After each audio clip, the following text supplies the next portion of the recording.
C Joseph Vijay எனும் நான்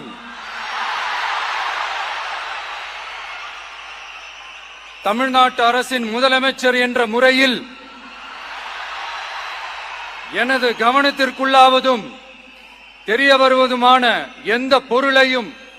முதலமைச்சரின் கடமைகளை உரியவாறு நிறைவேற்ற தேவையான அளவுக்கன்றி ஒருவரிடமோ பலரிடமோ நேர்முகமாகவோ மறைமுகமாகவோ அறிவிக்கவோ வெளிப்படுத்தவோ மாட்டேன் என்று ஆண்டவன் மீது ஆணையிட்டு உறுதிமொழிகிறேன்.